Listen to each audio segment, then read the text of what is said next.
Over the plot, I've been granted on this planet. Now it's slanted, cause the chosen been supplanted. But if you overstand it, it was spoken. Fractured, but we ain't broken. Even though some would rather play the role of token, we growing. Black through the essence of a presence. We carry the blood of gods, we carry the mind of peasants. Rich black gardens, future look more like Eden. Multiply seeds like the seed banks in Sweden. Rep my planners on plan according to season. B1 code, switching it up is treason. Black power, family what we eat. Either we get fed or we feed. B1AG. Copyright disclaimer under Section 107 of the Copyright Act of 1976.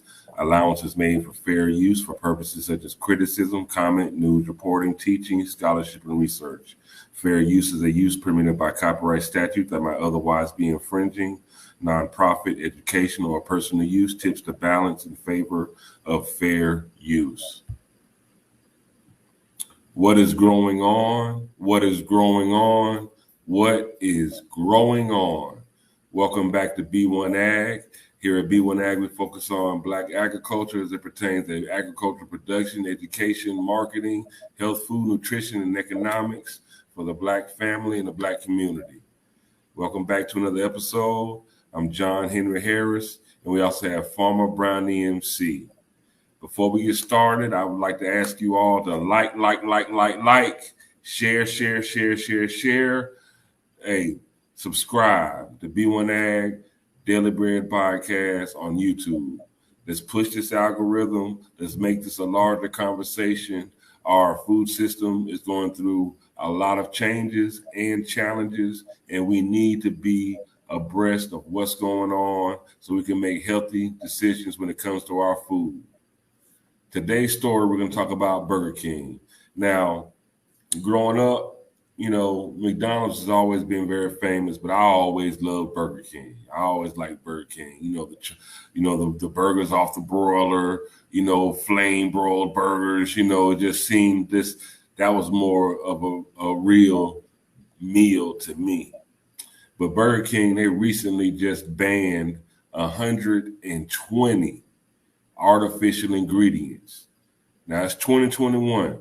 And they're just now banning 120 ingredients, artificial ingredients, from their ingredients that they use in their food, and that's exactly what we're going to talk about today. Burger King bans 120 artificial ingredients. What the hell have we been eating? Farmer Brown, what say you? First, I just like to say peace to the B1 family. Hope everybody's doing well. Telling of my age, I remember Burger Queen.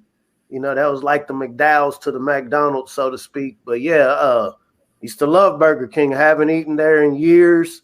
As you start getting information, knowledge as far as, what's going on with fast food, you tend to, try to be a little bit more healthier.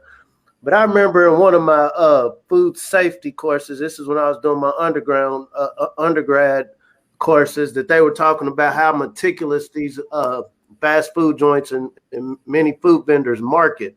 And so depending on where you're at, you notice if you're around a Burger King, you're going to smell it. They understand to put these plumes from the grill, up from the roof of the establishment. And you can smell it and it draws you. We're very sensory creatures. And so meaning if you smell something, it's going to make you hungry. If you see certain colors like yellow or red, it's going to stimulate your hunger. And so a lot of marketing has gone into what it is that we like and why we like it. And so we think about Burger King. I think that's a great example of how this marketing has worked. But when you brought this story to my attention about 120 ingredients that they're going to ban, my question is, well, what have we been eating? I guess it's honorable, not to be so negative. It's honorable that you now decide to address this. But what have we been eating, fam? And what does this mean moving into the future with everything going on? And what can we do about it to make sure? Because there's, thousands of other fast food chains that haven't made this commitment yet. Now, I just want to give you a little background information on Burger King. Now, they were just banning these 120 artificial ingredients. Burger King serves 15.7 million customers each day, and over 2.4 billion burgers are sold each year across the globe through 11,455 locations in all 50 states and 56 countries. So they've been putting these ingredients that they're now banning into hundreds of billions, if not trillions of people since they've been open. I just Googled something real quick. So in North America, 84.8 million Americans eat fast food every day. 84.8 million Americans eat fast food every day. Burger King is one. Wow. You said 84.8 million? Most Americans eat fast food 1 to 3 times a week. Statistics from a survey conducted by the National Center of Health Statistics from Center for Disease Control shows that a little over 1/3, 36% of adults in America eat fast food on any given day. That's about 84.8 million adults eating fast food every day. This is adults, and so it didn't include the kids. And also, we know from earlier stories that 56% of Americans eat out 2 to 3 times a week. 10% of Americans eat out 4 to 6 times a week. And 6% of Americans eat out every day. And we're talking about out of 330 million people. So we're like over 115 million people eat out 2 to 3 times a week. That's a lot of people. We're talking about 8.8 million people eat fast food. Adults eat fast food every single day. What I would like to go into right now is just to show everyone, Burger King over the last year, they have made efforts. They said they wanted to cut down the preservatives that's in their food. Now, we've done a story before. We've shown how long it takes for certain fast food just to break down into mold. So in a effort to promote, we got real food, I just want to show you a quick video how Burger King is proudly saying how they have real food, and that their Whopper actually breaks down in molds in 32 days. You gotta check this out.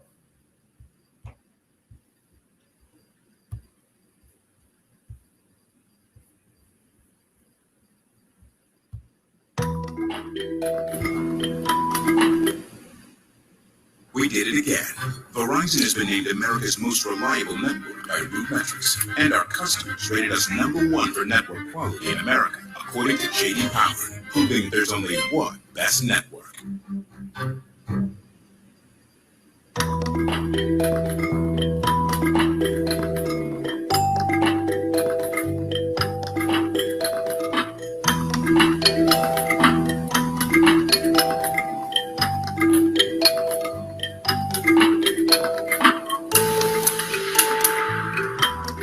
Now, this is an actual Burger King commercial.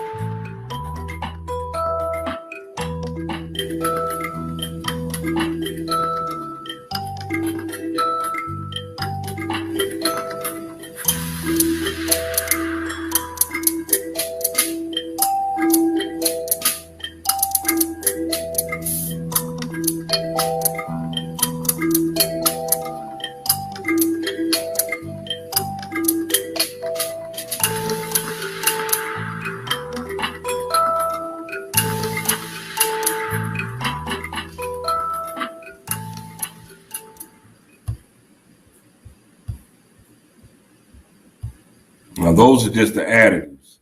So now we're talking about, they've actually cut down on the artificial ingredients And most of these artificial ingredients that they have gotten rid of, they're actually, most of them, they're like food colorings. There's 12 types of sodium and artificial trans fat.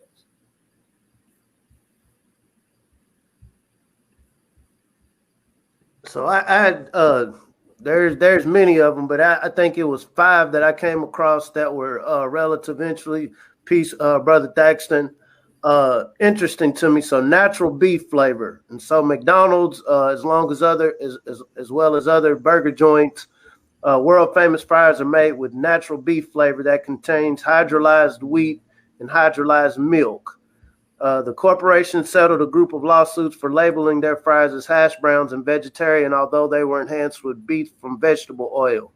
The FDA, Food Drug Administration, outlines that any food labeled with the term natural flavoring means the essential oil heating enzymes which contains the flavoring should come from a variety of food products.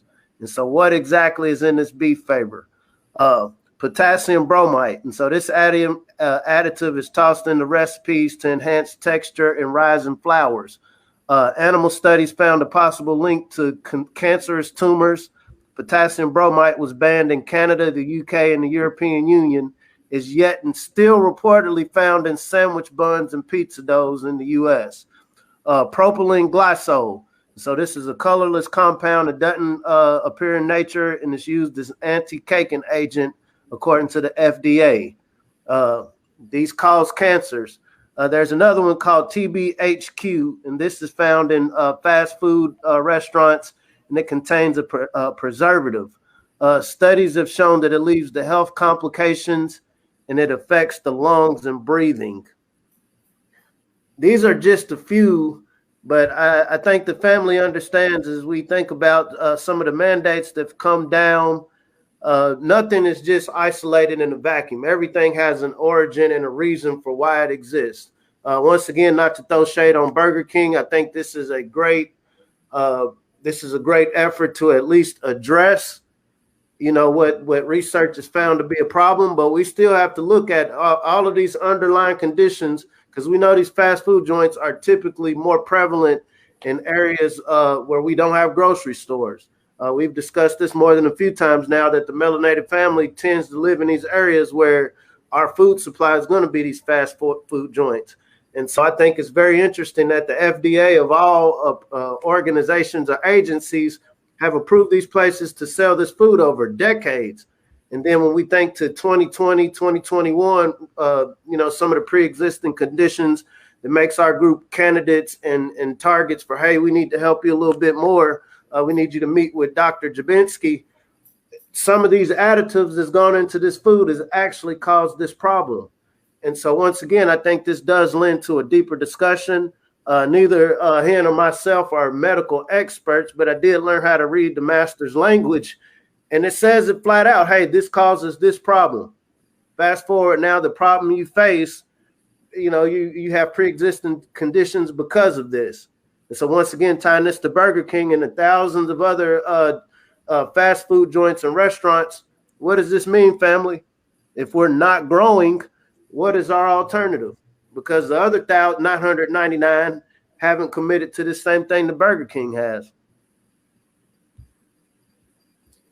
I know one of the banned artificial ingredients that's really stuck out with me is one called azotocarbonamide, or ADA. And this is widely used in yoga mats, in shoe rubber. It's been banned throughout the world because it causes respiratory problems, asthma, allergies, and is thought to be carcinogenic. So it causes cancer. What is this doing in the food? And that ADA, it was actually banned and stopped using, banned by a Subway back in 2014. So they've known that this is a deadly ingredient at least since 2014, because Subway banned it then. But it's still something that Burger King up until now has used in their food in an effort to bring you real food. calcium sulfite. And so this is something that we find in our dough baked goods. And so a version of this ingredient is added to production products. It's not production, but construction products, drywall. So you're eating something that's used for drywall and construction in your dough, in your buns, in those rolls. I wish I could say we were making this up, family. Because once again, those labelings, you know, everything's in the fine print. And if you can't read it, somebody said if you can't read it, you might not want to eat it. That's real, because I mean the list, the names of these ingredients that are banned, they are like this long. You know, a bunch of consonants. You know, maybe a vowel here and there thrown in there. But there's a lot of phosphates and bromates and meticolides, and you know what I'm saying? It's some very scientific words.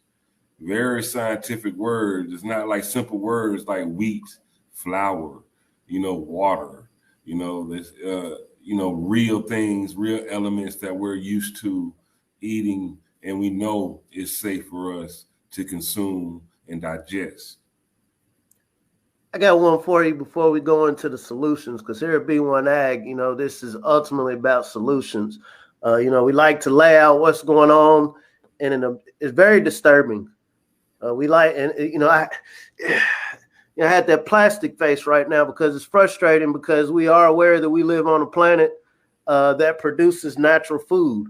And so one would say, okay, the alternative to all of these unnatural ingredients that we're putting in our food, just go organic. That's become like the magical word as of the last, I would say, 10 years. But I just came across an article, and it was saying fake organic food from China is on the rise and flooding U.S. store shelves. And this was just this week this came out. And so according to a 2017 report found in Food Safety News, up to 80% of organic food eaten in the U.S. is imported from China and Turkey, two of the countries becoming popular for growing and exporting organic produce. 80% of what we're calling organic, what we see as the alternative to going to fast food. It comes to a thing, it's an either or. And when, okay, on one end, we got all of these unnatural ingredients, and on the other, you told me that organic is what's going to be the solution, but 80% of what we're getting that's classified as organic is coming from China. What does that mean? So once again, I know the FDA has been in the news for the last few weeks, approving, Comirnaty as, you know, Dr. Jabinsky's medicine of choice, so to speak.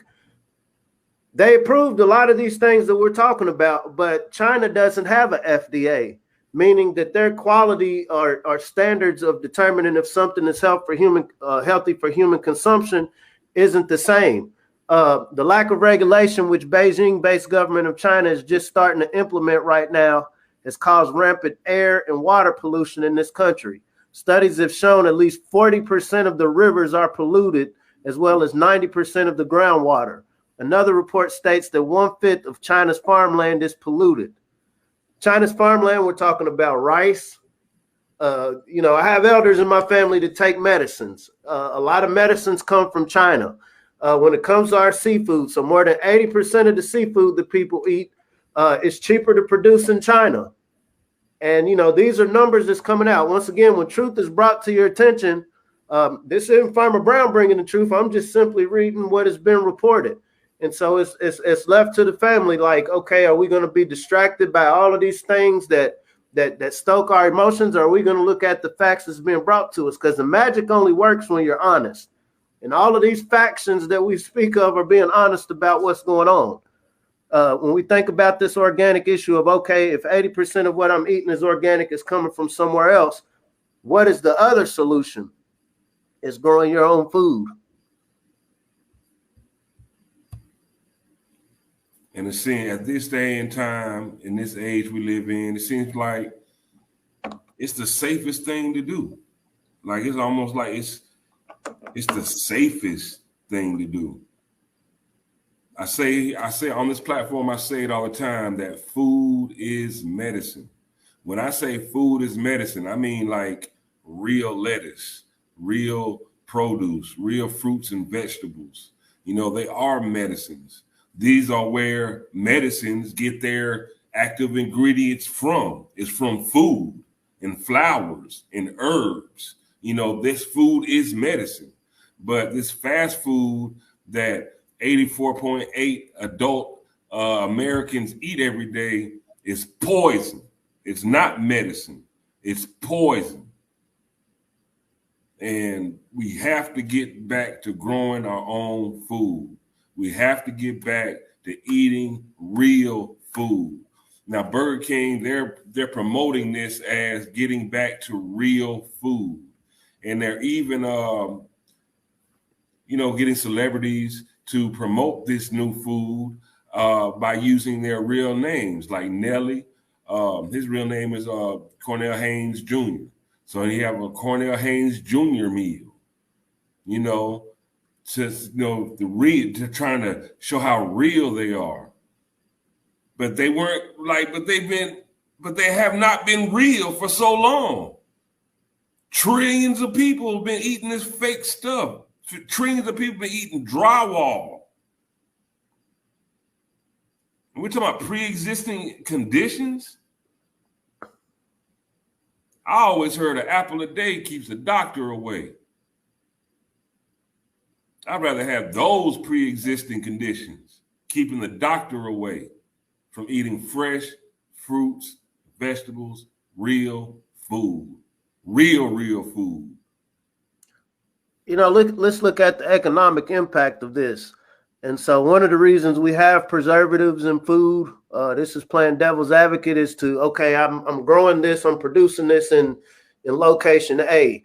It's going to take a week to get it to the location where I'm going to sell it.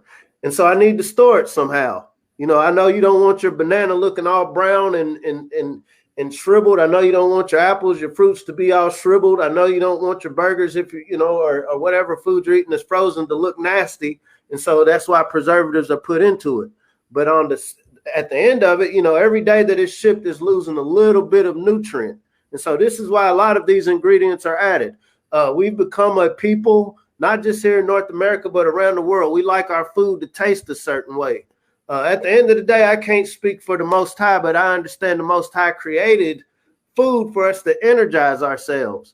I imagine, my cell phone, there isn't a specific taste of what that electricity that goes into it charges. It just knows I'm taking this electricity so I can work. Our bodies are the same way. We eat to recharge, but it's very marketable if this electricity tastes good. It's salty. It's real sweet. And so once again, there's a science behind what'll make me pick a McDonald's burger versus KFC or versus Burger King. There's a lot of science that goes into people's taste palette. The KFC here in Kentucky is going to, though it's going to have a chicken dinner, it's going to be very different in China. It's going to be very different in India, very different in South America, because there are scientists. There are scientists that go and test people and research. They research this more than Dr. Jabinski's medicine. Research, what do these people's taste palette prefer? And these are the ingredients, or this is the degree or ratio of ingredients I'm going to put in these meals so I can get more of you to buy it. 84 million of you to buy this. When we have this conversation at B1AG about these are fields of study. These are legitimate fields of study when we think about what are some areas of human activity that we can get our kids engaged in. Because I guarantee you 99% of the people who are making this decision doing the research aren't melanated people, especially in North America. And I wouldn't say it's necessarily out of racism, more so than a lot of us fall into being cool with being consumers versus getting on the production end of things, versus getting on the scientific end of things. Scientists aren't like the wild-haired Albert Einstein looking people. A scientist is anybody that identifies a problem and picks it apart. And, once again, this is something that the community has to say, hey, son, hey, daughter, this is important. Maybe you don't want to go out here and grow, but I need you to understand the chemicals. I need you to understand the ingredients. I need you to understand the processes of how we're getting this food that we're eating. I'm a proponent of just growing the food, definitely, growing it where you're at. You know exactly what you've used. You can make compost from natural ingredients. just some of the waste from what you're absolutely. It elicits emotional reactions. They tap it. I'm gonna tell you how deep the rabbit hole goes. I learned this in one of my psychology courses. And so you think about your prom night. Those of us that are, we've gone to prom. There's certain smells. Your prom date had a certain type of perfume on. And then there were certain songs that were played during that night. Anytime you hear either that song or smell that smell, it's going to take your mind back to that pleasurable moment. Right? It triggers. Our brains are like the first master computers that were ever created. And so it remembers these pleasurable moments. I remember this perfume that my beautiful prom date had. Bam, I remember this song. Ooh, Nelly's song, since you brought up Nelly. A lot of people remember that song. These beats have nostalgic instrumentals. And so it triggers an emotional reaction. Food the same way. That goes back to what I was saying about Burger King putting them plumes of smoke out. That smells good. You're riding along in traffic, and you smell the smell. It's gonna make your mind, that dopamine, start going crazy. I remember last time I smelled that smell and went closer to this building that had this big old colorful sign up. I had a positive experience. It only lasted for a couple minutes, however long it took for me to eat my combo meal. I'm going to get that dopamine. I'm going to get that instant gratification, then go about my day. And the food is designed just like our smart devices. I'm only going to feed you enough to keep you wanting to come back for more. This is where capitalism comes in. So once again, you can't really say it's nefarious more than these businesses are competitive. If I'm a food chain, I want more people to buy my food than the person that's across the street from me. So let me go to these scientists. Let me go to these psychologists and see. And because, Americans, we love the taste. We love our food to just taste so salty and sweet and bitter, or whatever these taste configurations. They're going to incorporate this in their business model. And so once again, it's not for me as the individual to get mad at the corporation or the business for doing what they're doing to compete. But I have a choice of whether or not I'm going to take it upon myself to learn how to grow some of my own food. That is a choice that we can make. Am I saying that, okay, hey, 84 million Americans, just stop eating fast food, stop eating at restaurants and just grow your own food at the house? I know that is logistically impossible. Not everybody, many of us don't live in a space where we can grow our own food, right? Everybody, you're not going to wake up tomorrow, even if you resonate with what we're saying, and suddenly gain a green thumb. But what we do have the opportunity to do is learn from those who are already growing. Take the time out to meet those that are growing already. Take the time out to read some of these labels. And like I said, if you can't read it, you might not want to eat it. This is time to learn something new. We're in a space and environment where a lot of things are going to change in the next couple of days, in about 75 days for a lot of people.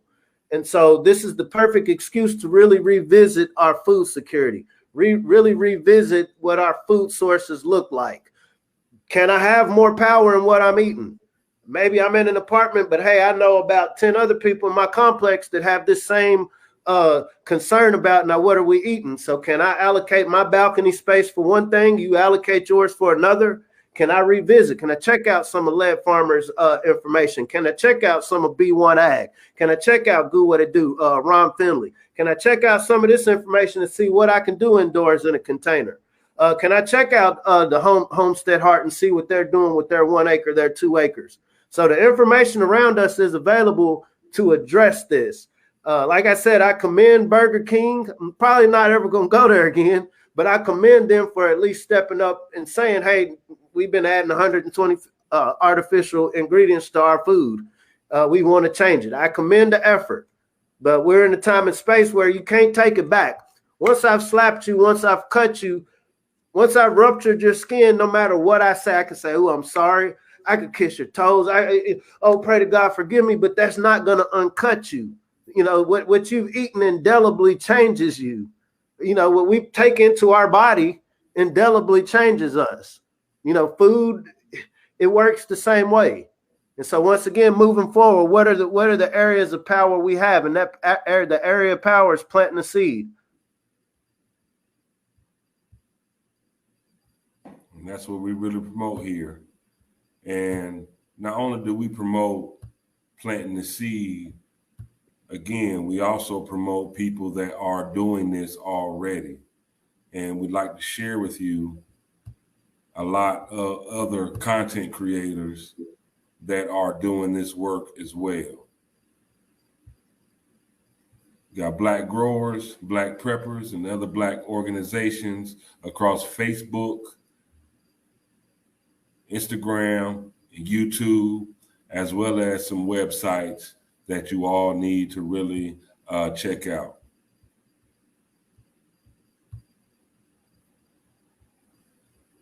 Try to make it bigger on your screen. Take away that, because these people will give you so much knowledge of information that will definitely help you out.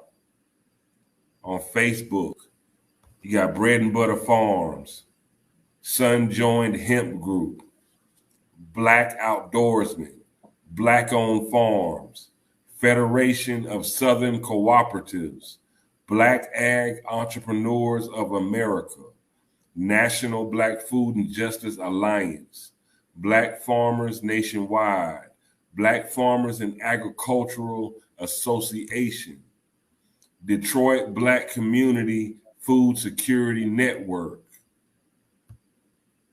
On Instagram, you got Black Farmers Network, Black Farms and Homestead, National Black Farmers Association. On YouTube, Homestead Heart. That's a husband and wife duo. Great content. They do a lot of canning as well as growing, and giving you a lot of tips on how to grow, harvest, and can your food to make sure that you yourself is food secure, but you also have food stored up. Lead Farmer 73. He's more of a Black prepper, but he does a lot of gardening and farming as well. But again, he's teaching you how to be self-sufficient. Gardening with Goo. Doesn't look like your average gardener or farmer at all. He really looks like a rapper. You know, it looks more like a rapper, but it's very entertaining, and he's definitely going hard in the garden. Ron Finley Project. You know, you're talking about an urban gardener, urban farmer. Ron Finley is that guy. Pastor Dowell, another great content. In these websites, shopblack.us. They have a list of probably one of the more comprehensive lists of all the Black farmers in this country. You know, it's probably the most comprehensive list you're going to find anywhere. bfarmershub.com, safan.com, and betterbuggy.com. Betterbuggy.com is a group of Black farmers that you can actually order fresh produce, get you a CSA box, a CSA share, community shared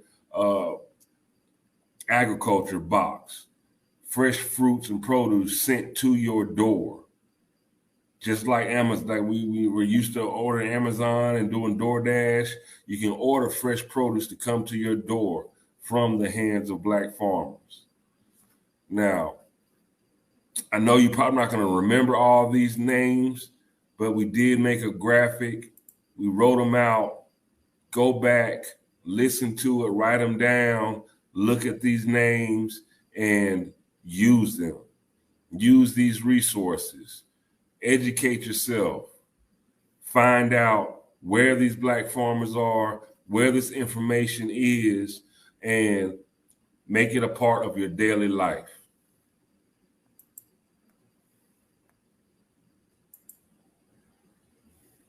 And family, there's so many more brothers and sisters and organizations putting in this work.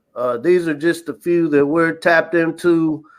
These are people we respect and glean information from. And literally, as above, so below, everything starts with the seed. Once you put that seed of intent that I want to know more and I want to meet people involved in this field, that's how it happens. I remember when I first got into the journey, doing Farmer Brown MC back in 2015. I didn't know any black farmers.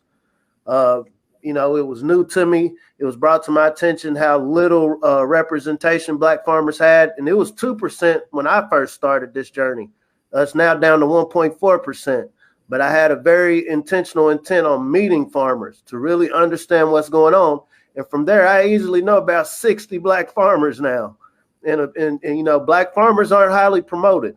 And so once again, when we bring these names up, these are just a few of the many that we don't see. And so anytime, we like to uplift celebrities, we like to uplift, people, online characters, but the farmers, outside of the aesthetics of it, outside of the romanticism, these people need to be highlighted as heroes in our community. Our children respect, they don't, I saw a meme the other day, our kids aren't going to listen to what we say, they're going to watch what we do.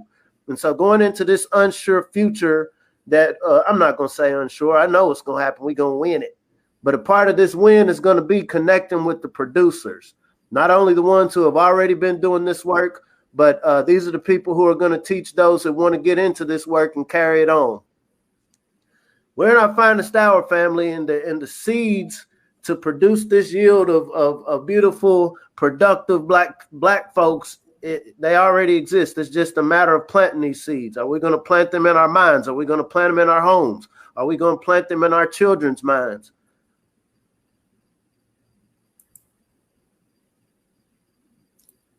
And plant is what we need to do because they've banned 120 artificial ingredients. How many more ingredients have they not banned that are there still in the food? And this is just Burger King. There are thousands of fast food restaurants. There's only a few with a no-no list. Burger King is like maybe one of 5 or 4 chains with a no-no list. One thing for sure, unless you have an allergy, a natural allergy or something like that, food, produce, fruits and vegetables are not going to hurt you. If anything, they're going to help you. And that's where we need to get back to the garden, get back to eating real food. They're still promoting Burger King. Burger King is still promoting this as getting back to real food. They still have a long ways to go, family. Still got a long ways to go. So, Farmer Brown, Burger King, I ain't gonna lie, bro. Like, I can still smell, like when they used to char flame broil them burgers, I can smell it, bro. I can smell it right now. And it makes my mouth water. And they don't even, and I haven't seen a flame broiled Burger King in so long. You know what I'm saying? Like, I don't even know if they still flame broil the Burger Kings anymore. There may be a few left sparse across the country, but I can still smell it, and it still makes my mouth water right now as if I'm smelling it, bro. But you know what? Nothing makes my mouth water more than remembering like my grandmother and my mother's cooking. Eating that real food. You know what I'm saying? Real food. Not something they're saying is air quote real food. I'm talking about real food without the air quote. So, Farmer Brown, if the people really want to know something about some real food, not real food, but know something about real food, what do they need to do, bro? The family really want to know something. Prince in the mud. Let's learn how to grow something. I'd like to thank y'all for watching another episode. Remember, like, share, subscribe. Let's make this a bigger conversation. We're giving you a lot of good information. We need to spread this across the nation. You know what I'm saying? We need to let our kids know. that there is another route that they can go so they can grow mentally, grow physically, grow financially, all around the board. Just get your grow on. Until next time, I'm John Henry Harris. We have Farmer Brian MC. Catch you in the garden. Peace.